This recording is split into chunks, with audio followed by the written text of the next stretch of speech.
Saudações, caros estudantes. Estamos aqui para mais uma aula de anatomia. Hoje é a introdução ao estudo de anatomia. Quem vos fala é Evandro Lopes dos Santos, médico, e vou vos acompanhar durante as próximas semanas aqui com várias aulas de anatomia via online. Espero que vocês gostem, espero que vocês possam tirar bastantes dúvidas conosco. Espero que esta plataforma, a SSD, seja uma plataforma da qual vocês possam interagir muito e aprender bastante com ela. Então, vamos começar com a nossa aula. No final desta aula, nós, estudantes, vamos ter que saber os seguintes conteúdos: a metodologia de ensino para a matemática, ou para a anatomia. Vamos ter que conhecer as referências bibliográficas e quais as referências complementares para esse estudo. Conhecer os princípios gerais da construção do corpo humano. Vamos também conhecer aspectos gerais da anatomia como ciência. Vamos aprender um bocadinho sobre variação, áreas de estudo da anatomia. Vamos aprender sobre a orientação do corpo humano, os planos, os eixos e as divisões do corpo humano.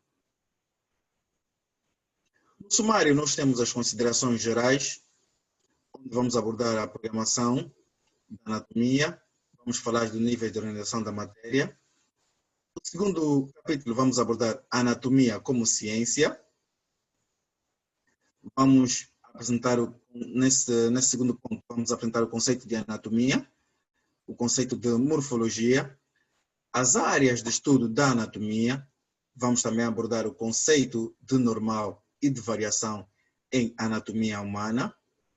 Vamos abordar as regiões do corpo humano, a posição anatômica, a orientação anatômica, os planos anatômicos, os eixos e movimentos articulares. Vamos também, e por último, mas não menos importante, vamos falar sobre a terminologia anatômica. Bom, os conteúdos para estudo da anatomia são estes que aí nós temos. Temos a anatomia 1, que é esta que vamos abordar inicialmente nas primeiras semanas ou neste um mês de aula. Depois teremos a oportunidade de falar sobre a anatomia do sistema nervoso, a neuroanatomia. Falaremos também da anatomia 2, conhecida como esplancnologia. E depois abordaremos a anatomia 3, que é a anatomia topográfica. Cada uma com as suas especificações, ou grupos ou sistemas que estuda. Conforme mostra aí na tela os detalhes, como anatomia 1, que é aparelho locomotor, aborda todo esse sistema locomotor, como osteologia, artrologia e miologia. A neuroanatomia, como o nome já diz, estuda o sistema nervoso. A anatomia 2, por si, aborda muitos outros sistemas, ou os demais sistemas que sobram de toda essa lista, desde o sistema cardiovascular, respiratório, digestivo. E por último temos a anatomia 3, que é a anatomia topográfica. A anatomia topográfica, ela aborda as várias divisões ou as topografias que o organismo tem, ou seja, ela estuda a anatomia do nosso organismo por regiões: cabeça, depois pescoço, tronco e as suas sub-regiões, e os membros. Então, quando ela vai estudar cada região, estuda todos os componentes anatômicos encontrados nestas regiões. Os materiais para estudo da anatomia, nós temos o cadáver humano, o esqueleto humano, as peças anatômicas frescas ou secas, os tratados de anatomia, atlas de anatomia, os mapas, os modelos também anatômicos. E, por último e não menos importante, também podemos estudar a anatomia no homem vivo. O indivíduo, como eu, ou como cada um de vocês que aí nos assiste, é um homem vivo. Também podemos estudar a anatomia okay? Através da inspeção, da palpação, auscultação e percussão. As referências para estudo da anatomia, temos o D'Angelo Fatini, temos o Netter Frank, temos o Lopes Basílio, que é um manual de aulas práticas, muito bom, é uma referência bibliográfica angolana, ok? Os outros dois anteriores são livros. Lopes e Menezes também são manual de aulas práticas, também bibliografia angolana. E temos Simões, aulas práticas, okay? Sistema nervoso, também é bibliografia angolana.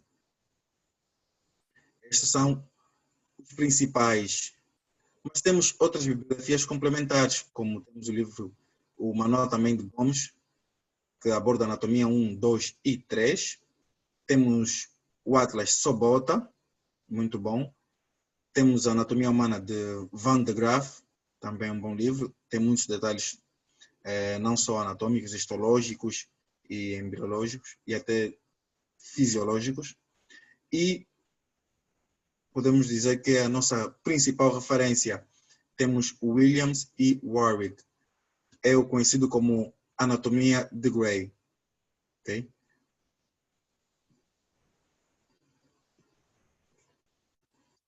Os níveis de organização da matéria são do mais pequenino até o maior que nós conhecemos. Então, quais são esses níveis de organização da matéria? A nossa constituição começa da mais pequena possível, com um átomo. Este átomo, ou conjunto de átomos, vai formar uma molécula. De seguida, o conjunto de moléculas vai formar uma macromolécula. Esta macromolécula, agrupada com outras macromoléculas, no caso dessa macromolécula aqui, é uma molécula de DNA. O conjunto ou o agrupamento delas vai formar uma organela. A organela é o órgão celular. Okay? Essa organela celular, que aqui na imagem nós temos, ou o conjunto de várias organelas, vai constituir uma célula. O conjunto de células normalmente vai constituir um tecido. E o conjunto de tecidos forma um órgão, do órgão ou o conjunto de órgãos vai formar um sistema, e o sistema ou o conjunto de sistemas forma o organismo.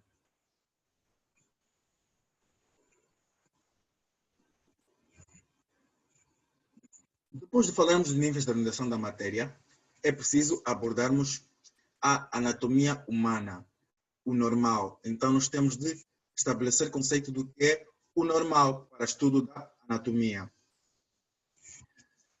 É a ciência que vai estudar a nossa estrutura padrão ou a nossa estrutura normal. Etimologicamente falando, é anatemen, significa repetição, encurtar. Porque anteriormente, os primeiros estudiosos de anatomia, o que fizeram? Para identificarem os vários órgãos, ou até onde começavam certos órgãos do nosso organismo, o estudo da anatomia foi feito baseado em cortes. Foram vários cortes que foram fazendo no corpo humano, e assim deram essa denominação a esta ciência, anatemen, repetição, encurtar.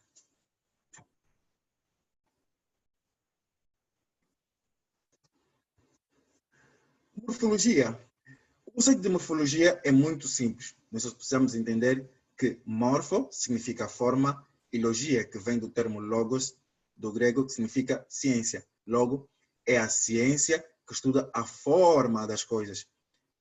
Dentro da morfologia existem outras ciências, como a anatomia, que é a que estamos a estudar, temos a histologia, a citologia e temos a embriologia. Anatomia macroscópica, ou simplesmente também anatomia, é essa que estamos aqui a abordar, é a que nós estudamos através do olho nu, ou seja, para estudarmos o nosso organismo, através da anatomia microscópica, não precisamos de um microscópio. Fazemos-lo usando apenas os nossos olhos. E é esta que usamos com maior frequência. A anatomia está dividida em muitas áreas de estudo. Dentre elas, nós temos a anatomia descritiva, topográfica, a segmentar do desenvolvimento, a comparativa, a plástica ou artística, de superfície e a imagiológica. Vamos começar por descrever um bocadinho sobre a anatomia descritiva. A anatomia descritiva é a que mais vamos ver no nosso dia a dia durante o estudo, nossos estudos da anatomia. A anatomia descritiva, como já diz o nome, ela tem a função de descrever. Então, ela pega estruturas anatômicas, ou pegamos estruturas anatômicas com o intuito de descrever os detalhes que nela encontramos. O estudo dessa anatomia descritiva também está dividido em vários capítulos, como é o caso da osteologia, a artrologia, a esplancnologia, a estesiologia e a endocrinologia. A anatomia topográfica, ou na anatomia regional, cirúrgica ou clínica, é a anatomia que vai estudar o nosso organismo por regiões. Então, ao estudar o nosso organismo por regiões, nós vamos fazer o estudo de todas as estruturas anatômicas que encontramos numa determinada região. Não importa a que sistema vai pertencer. E assim é feita a anatomia topográfica. Se estivermos a estudar a cabeça, vamos estudar todos os sistemas que são encontrados a nível da cabeça. Todos os órgãos e quais os sistemas que aí encontramos. O mesmo com o pescoço, tronco e os seus subsequentes. E o mesmo com os membros. Lembrando que a anatomia topográfica tem uma grande importância clínica. Como podemos ver aqui nessas imagens, aqui nós temos o rosto, que é uma região da cabeça. Esta mesma região, okay, que é o rosto, está dividido em sub-regiões. Essas sub-regiões têm a sua importância clínica. O mesmo podemos identificar na segunda imagem, à nossa direita, onde vemos primeiro um abdômen dividido em 4 quadrantes e depois a outra imagem, à direita, temos um abdômen dividido em 9 quadrantes. Durante o estudo da anatomia, foi dividido o abdômen em 4 quadrantes. E depois, quando se viu que havia necessidade de aprofundar, ser mais específico quanto a que região do abdômen exatamente estamos a estudar este órgão, ou até aonde este órgão chega a nível do abdômen, viu-se a necessidade de dividir o abdômen em 9 quadrantes. E assim foi feito.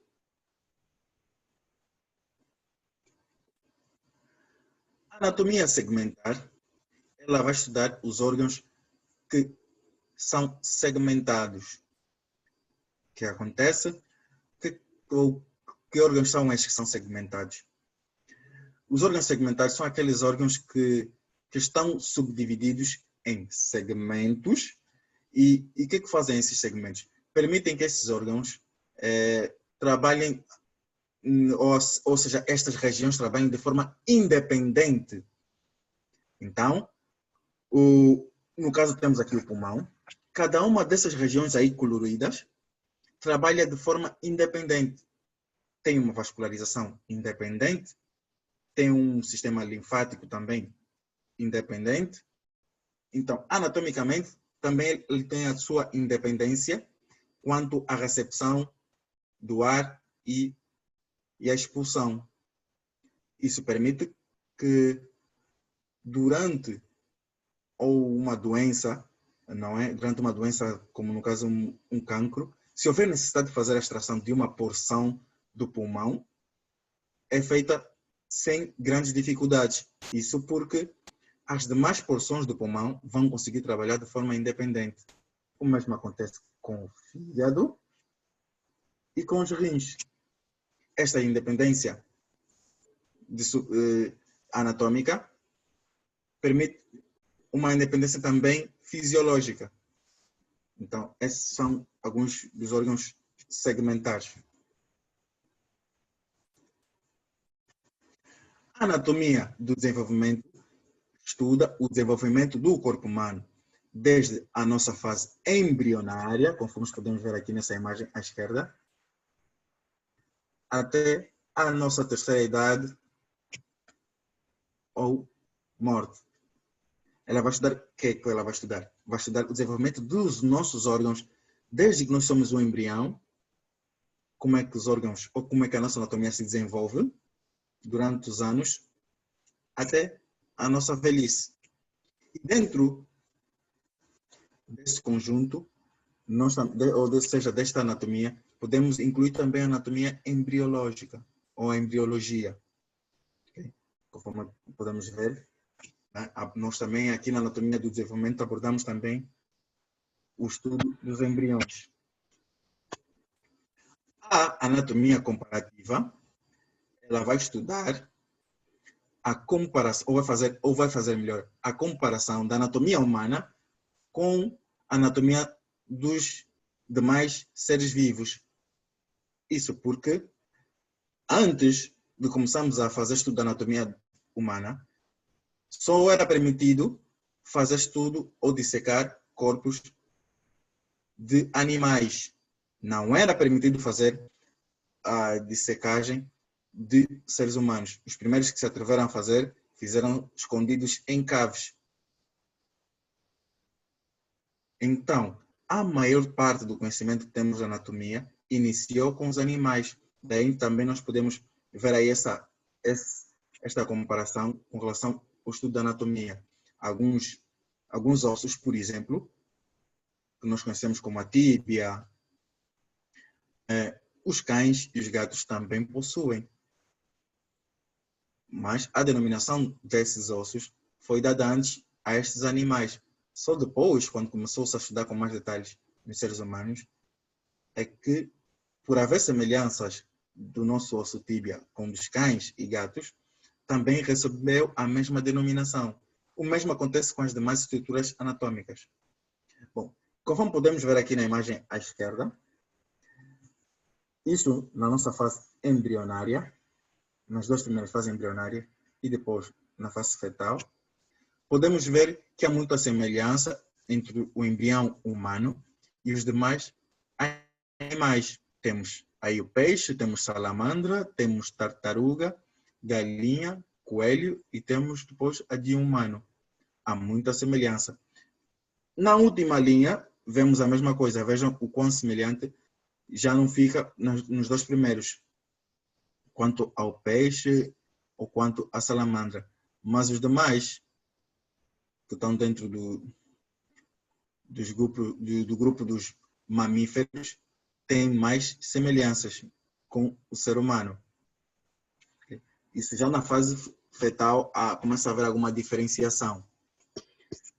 Mas os ossos, conforme podemos ver aí na imagem à direita, vejam que há grande semelhança. Conforme vemos os ossos do braço no ser humano, os ossos do antebraço, depois temos os ossos da mão e, por último, temos os dedos. Vejam o quão semelhante é.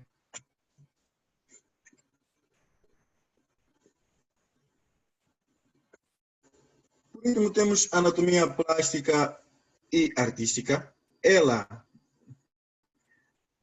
estuda a anatomia com base nas representações conforme nas representações artísticas, conforme aí está ilustrado. Essa anatomia é muito usada nas escolas de belas artes. Essa anatomia começou também com os primeiros anatomistas, que eles faziam de tudo um pouco, conforme eram também médicos, eram estudiosos de vários assuntos. Então, conforme estudavam artes, também estudavam o corpo humano. E essa é a representação do corpo humano de forma artística. Então, aqui temos ilustrado 4 obras que demonstram o estudo da anatomia humana.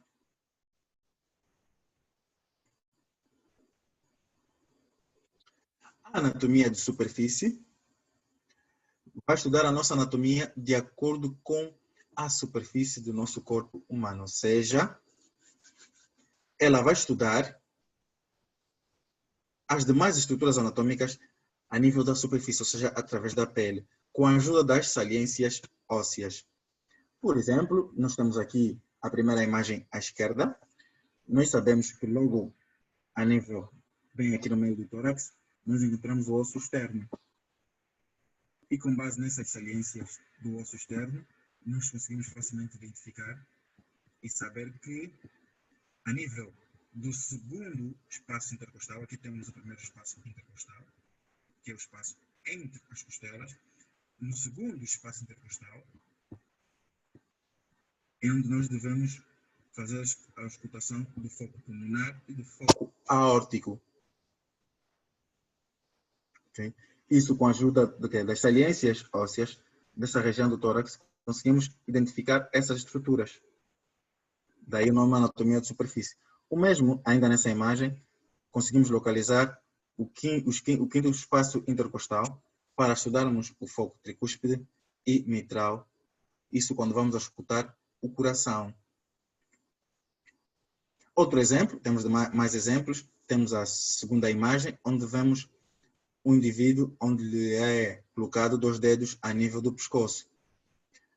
Estes 2 dedos estão aonde? Anteriormente ao músculo esternocleidomastoideu. No nosso pescoço nós temos um músculo muito volumoso, que é o músculo esternocleidomastoideu. Então, adiante dele passa um vaso sanguíneo muito importante, que é a artéria carótida comum. Esta artéria carótida comum pode ser direita ou esquerda, porque ela passa em ambos os lados do pescoço. Anteriormente a este músculo vai passar a artéria carótida comum. Então, quando colocamos os dedos sobre o esternocleidomastoideu, adiante, okay, na sua face anterior, estamos a procurar da artéria carótida comum, que passa bem adiante deste músculo. E assim conseguimos tirar o pulso carotídeo, que é muito comum fazermos isso quando alguém desmaia. Acredito que já viram muito na televisão ou em alguma outra situação, alguém a colocar o dedo sobre o pescoço de alguém que desmaiou. Isso para identificarmos o pulso carotídeo, que é dos mais importantes que nós temos. E podemos aplicar esta anatomia em várias situações, várias. Diferenciar que também tem uma grande importância clínica. A anatomia imagiológica, conforme o nome já diz, imagiológica, estuda a anatomia com base em imagens. Esta anatomia estuda através destes exames complementares, muito comuns no nosso dia a dia de exercício clínico, através de imagens de raio-x, ecografias, os TACs, okay, que são a tomografia axial computarizada, através do RMN, que é a ressonância magnética, ou de endoscopias e até mesmo uma colonoscopia. Vamos ver alguns exemplos para percebermos como é que é essa anatomia imagiológica. Como exemplo, aqui nós temos uma endoscopia gástrica. Vejam que é um tubo com uma câmera que é colocada através da boca e vai chegar até ao estômago a fim de visualizar o interior do nosso organismo. Aqui temos um exemplo de raio-x do tórax. Aqui à esquerda temos o aparelho de raio-x e à direita o exemplo da imagem do raio-x, não é? Depois temos uma imagem de um ecógrafo ou um ultrassonógrafo. Okay? E temos a imagem dessa ultrassonografia. Okay? Chama-se ecografia ou ultrassonografia. É a mesma coisa. Ecografia, porque o aparelho emite ecos que vão até um determinado objeto ou estrutura e esse eco retorna. E é assim que ele vai visualizar ou vai criar uma imagem. Ou ultrassonografia. Por que é ultrassonografia? Porque emite ondas sonoras de alta frequência, que não são audíveis por nós, que é que fazem o tal eco. Okay? Depois temos o TAC, a tomografia axial computadorizada. Temos exemplo aqui à esquerda, a imagem do aparelho, e à direita nós temos o exame feito. Né?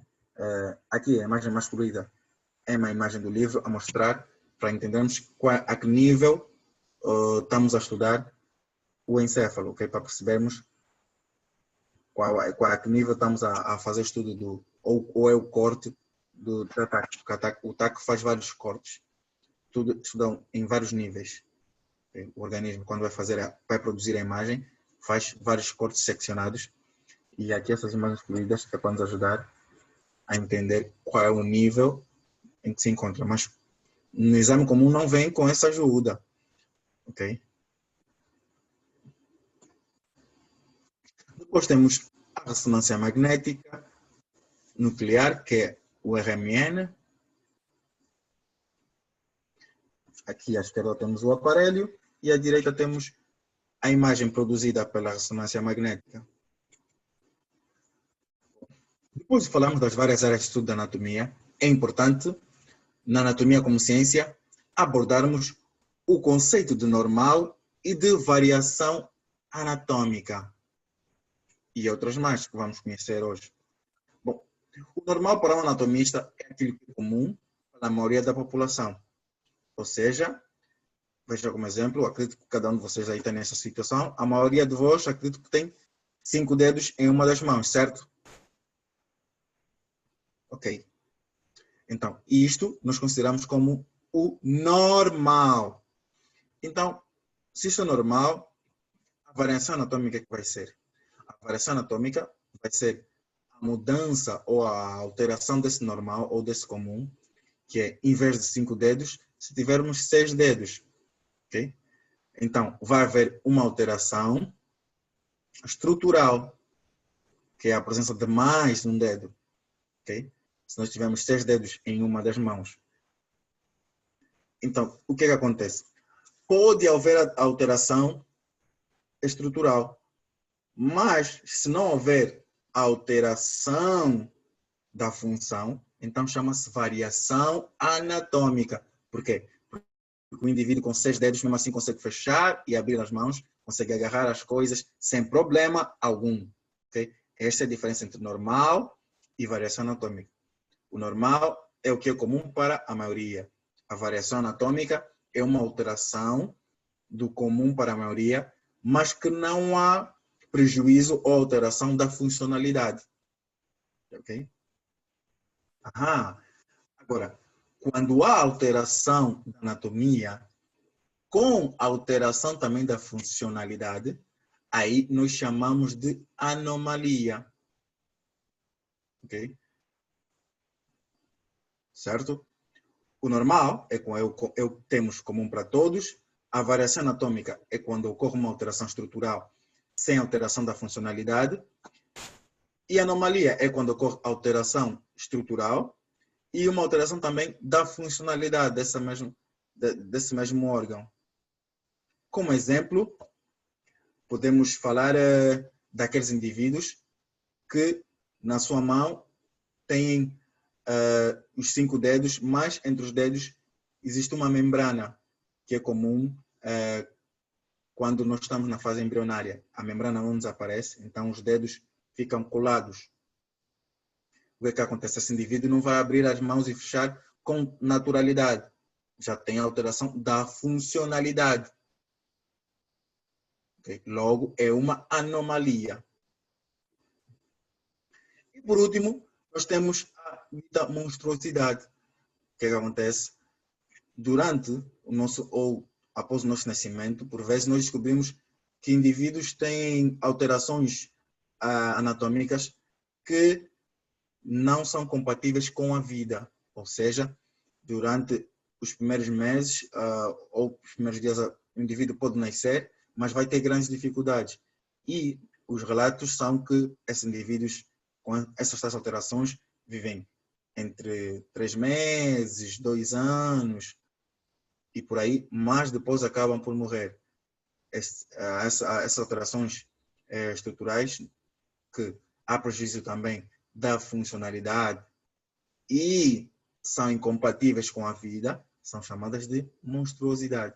Como exemplo, nós temos a anencefalia, que é quando o indivíduo nasce sem encéfalo, sem, vamos assim, de uma forma mais genérica, podemos dizer o cérebro. O indivíduo, ao nascer desta forma, a sua vida, ou seja, ele está, apesar de nascer com essa condição, essa condição deixa ele incompatível com a vida. Então, em poucos dias, esse indivíduo normalmente acaba por morrer. Depois de falarmos da anatomia do normal, nós temos as regiões do corpo humano. O corpo humano está dividido em 4 regiões: cabeça, pescoço, tronco e membros. Sim, anteriormente, nos primeiros anos do nosso ensino, desde a 4ª classe, aprendemos que o corpo humano está dividido em cabeça, tronco e membros. Agora não. Agora, neste nível, nós dividimos a anatomia de outra forma, em cabeça, pescoço, tronco e membros. Por sua vez, o tronco vai subdividir-se em dorso, tórax, abdômen e pelve. E, por último, períneo. E os membros, sabemos que dividem-se em membros superiores e membros inferiores. Aqui temos uma imagem do corpo humano, temos ele em vista anterior e em vista posterior.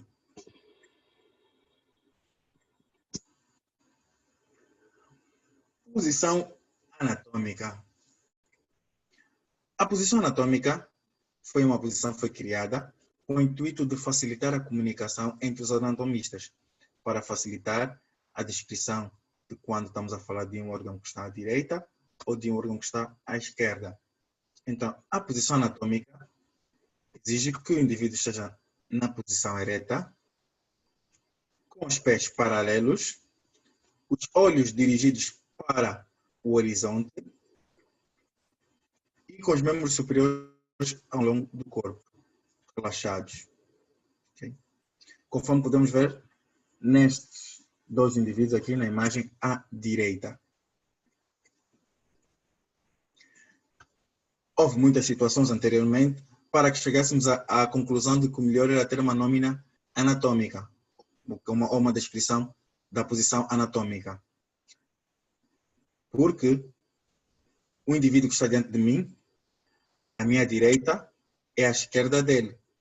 Então, na anatomia, quando vamos estudar um órgão, nós não falamos da nossa direita, falamos da direita ou da esquerda daquele indivíduo que está na posição anatômica diante de nós. Okay? Como se fosse ele a descrever o seu posicionamento. É assim que nós fazemos. Mas existem outras posições no estudo da anatomia, como, por exemplo, nós temos aqui a posição do decúbito dorsal ou supino, temos a posição do decúbito lateral e a posição do decúbito ventral ou prono. Mas não podemos deixar de mostrar outras imagens, como é o caso da posição genopeitoral, a ginecológica, a posição de Trendelenburg, a posição de Fowler, a posição de Sims. Todas elas são mais usadas na anatomia, mas no exercício clínico, não tanto na parte acadêmica ou para o estudo durante a dissecação de um corpo. Okay? Para a dissecação de um corpo usamos mais as 3 primeiras posições.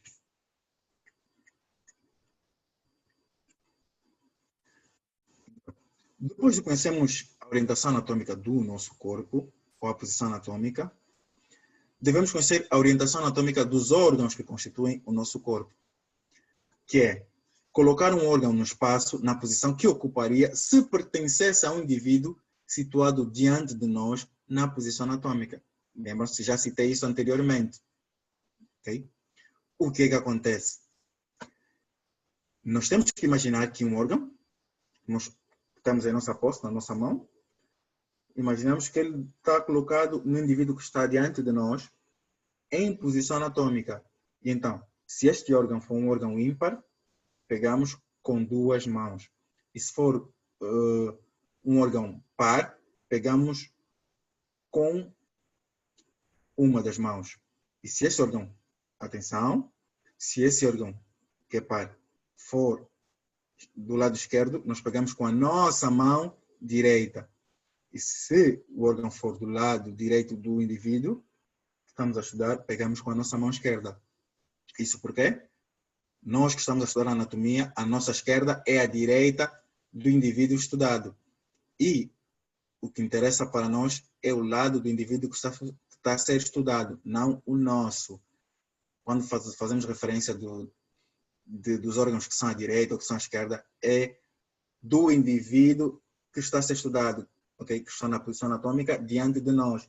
Não é importante ou não fazemos referência se é o nosso lado direito ou se é o nosso esquerdo, mas sim do indivíduo que está a ser estudado.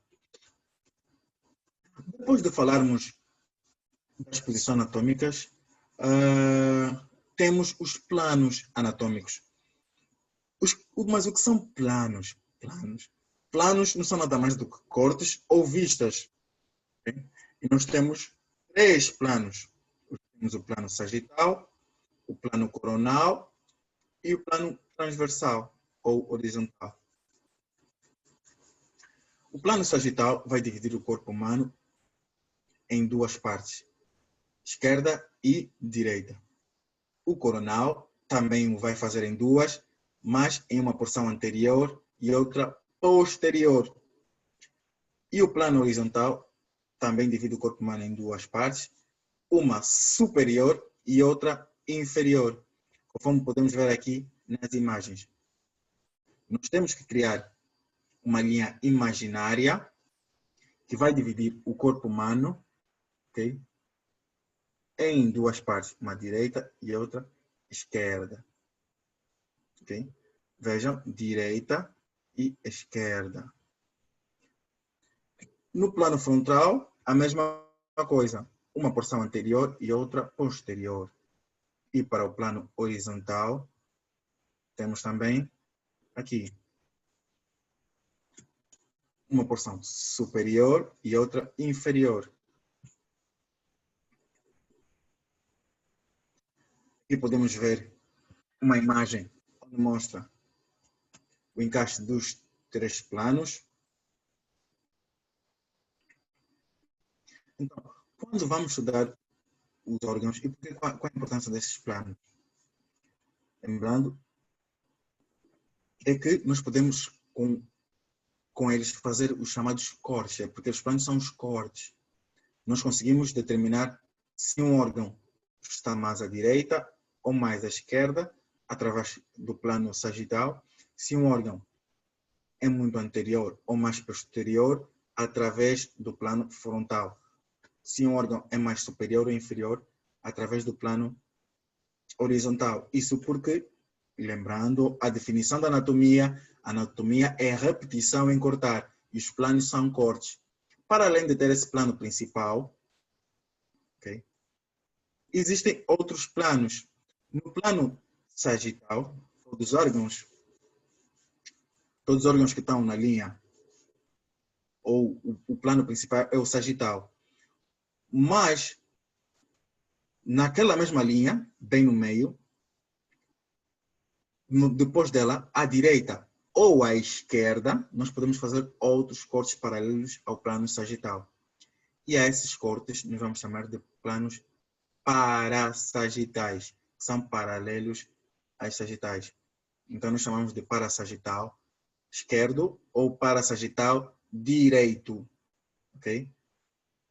O plano sagital nós também podemos chamar, no seu corte principal, aquele do meio, de plano mediano. e os secundários em paramedianos. O corte ou plano frontal, também conhecido como coronal, vai passar pela mesma situação. Todos os órgãos que se encontram na sua linha imaginária, aquela principal que divide o corpo humano em anterior e posterior, vamos chamar de órgãos principais. E o que tiver anteriormente é paracoronal anterior. E o que tiver posterior a esta linha vai ser paracoronal posterior. O plano transversal ou horizontal, também conhecido como umbilical, os órgãos que estiverem na linha principal ou na linha horizontal, bem por cima, vão ser chamados de órgãos principais ou umbilicais. E os órgãos, ou corte, não é? Chamado assim. E os cortes paralelos a eles vão ser chamados de para-umbilicais superiores e para-umbilicais inferiores.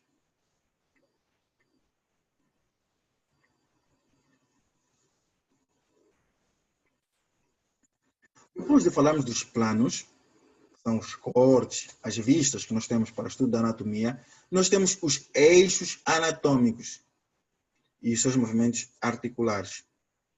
Os eixos também são três. Temos o eixo vertical, sagital e o coronal. Atenção, não podemos confundir o nome dos eixos com o nome dos planos. Okay? Tem similaridades, mas nós temos que ter atenção que planos são as vistas ou cortes e eixos são outra coisa. O que são eixos?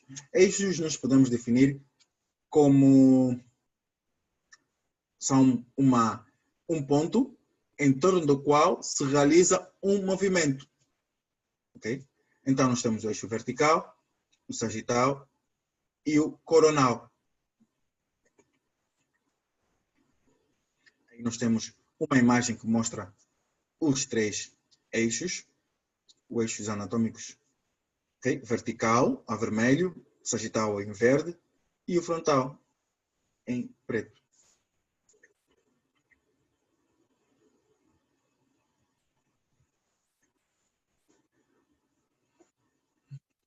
O eixo, ou no eixo coronal, realizam os seguintes movimentos: de flexão e extensão. No eixo sagital, realizam-se os movimentos de abdução e adução. Isso no esqueleto apendicular. Enquanto que no esqueleto axial, vamos realizar movimentos de inclinação para a direita e inclinação para a esquerda. No eixo vertical, nós realizamos movimentos de rotação medial e rotação lateral. Isto no esqueleto apendicular. E movimentos de rotação para a direita e rotação para a esquerda no esqueleto axial.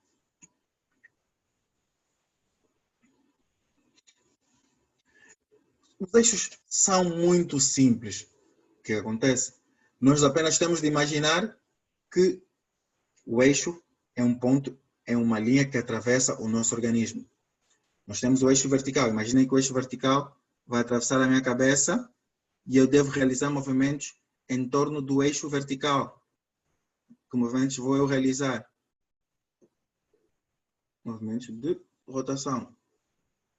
Okay? Vou realizar movimentos em torno da esferográfica. Porque se fizer este movimento, ela se parte. Se fizer este, também ela se parte.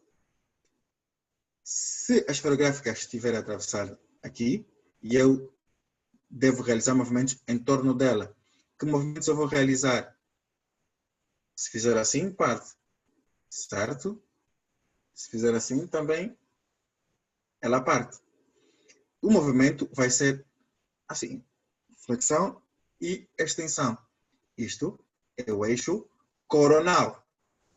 O eixo sagital, imaginamos que este lápis atravessa, que esta linha vai atravessar o meu pescoço e eu devo realizar movimentos em torno dele.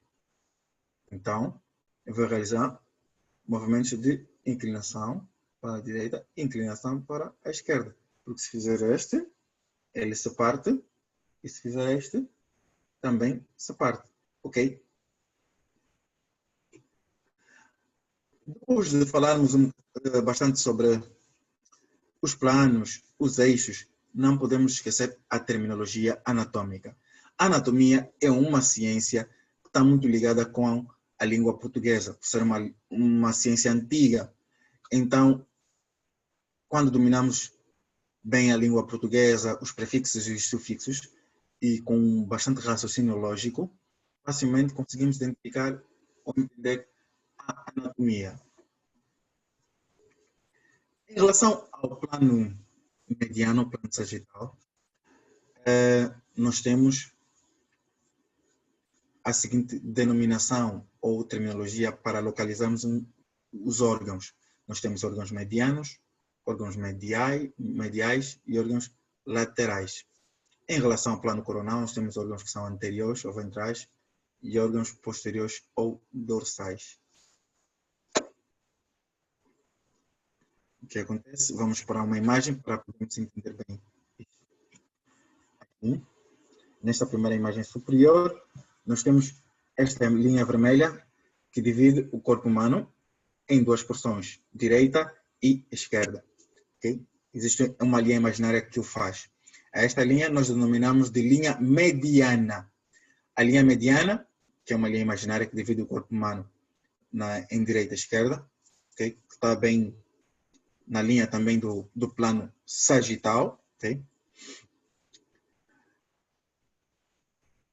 Se ao encontrarmos algum órgão bem na direção desta linha mediana, nós denominamos ele de mediano, ou seja, o órgão mediano, porque se encontra na direção da linha mediana. Como por exemplo, nós temos o nariz, a boca e outros mais órgãos que estão na linha mediana, bem no meio do nosso corpo. Mas nós temos esses outros três pontinhos aqui, o preto, o vermelho e o verde. Então, durante o estudo da anatomia, nós fazemos normalmente comparações para saber qual órgão que está mais próximo, qual órgão que está mais distante, qual que se encontra à frente, atrás, dos lados. Então, ao compararmos o vermelho com o preto nós vamos denominar, o pontinho preto, imaginemos que é um órgão, vamos denominar de medial e o vermelho de lateral. Este preto ela é medial porque está mais próximo da linha mediana, mas não é mediano, é medial, enquanto que o vermelho é lateral. Isso porque estamos a comparar os dois, um é medial e outro é lateral. O preto vai ser medial e o vermelho lateral. Mas, se compararmos os três pontinhos, preto, o vermelho e o verde, o preto continua medial, por estar mais próximo da linha mediana e dos órgãos medianos. O vermelho deixa de ser lateral e passa a ser intermédio. E o órgão lateral passa a ser o verde. Okay? Agora, se tivermos a comparar apenas o vermelho com o verde, vamos esquecer que existe aqui o preto.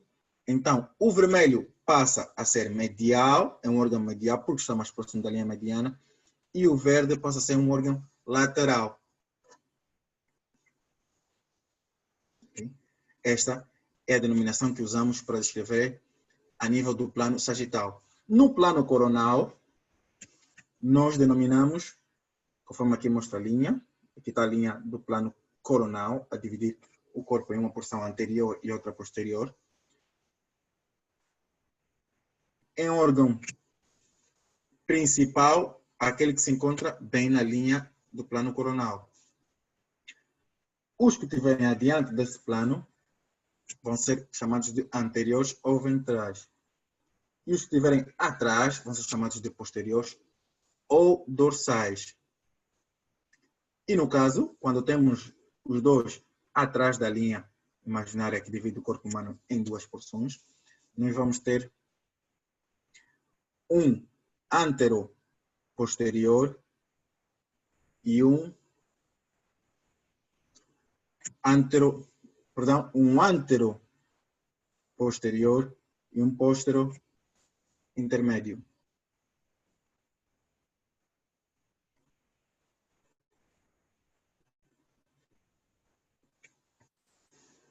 A terminologia anatômica não se cinge apenas naqueles aspectos que acabei de mostrar, nós também temos nos planos transversais ou horizontais, nós temos um plano superior, não é?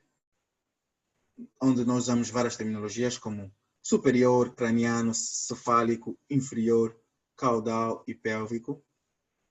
Quando estamos a falar de superior, craniano e cefálico, estamos a falar de estruturas que estão em cima. E quando estamos a falar de inferior, caudal e pélvico, estamos a falar de estruturas anatômicas que estão em baixo. Em relação a cavidades corporais, nós também temos interior, interno, profundo ou endo. Estamos a falar de estruturas que se encontram dentro. E quando falamos de externo, exterior, superficial ou exo, estamos a falar de estruturas anatômicas que se encontram fora de uma determinada cavidade. Em relação aos membros, nós também denominamos quanto à sua localização em proximal e distal. Um órgão que se encontra nos membros, por exemplo, superiores. No caso, vamos comparar o braço e o antebraço. O braço, por estar mais próximo da raiz de inserção do membro superior, que é a cintura escapular, é uma estrutura proximal, é uma região proximal, enquanto que o antebraço é uma região distal. Mas ao compararmos as três porções do segmento livre dos membros superiores, que são braço, antebraço e as mãos, o braço continua como uma estrutura proximal. O antebraço passa a ser intermédio e a mão distal. Então, nós também podemos fazer uma comparação ainda melhor. Podemos comparar o antebraço com a mão. Ao compararmos o antebraço com a mão vai ser distal e o antebraço vai ser proximal. Proximal onde? Proximal em relação à raiz de inserção do membro superior, que é a cintura escapular.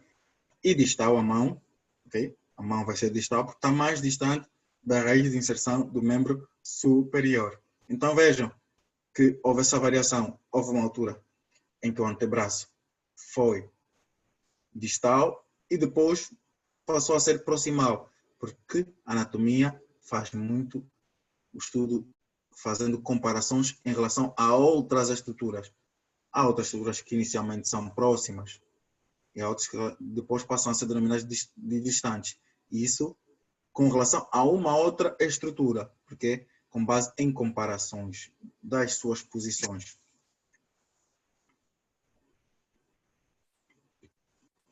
Em relação às dimensões, nós temos ainda o grande, o magno, maior, quando estamos a falar de estruturas volumosas.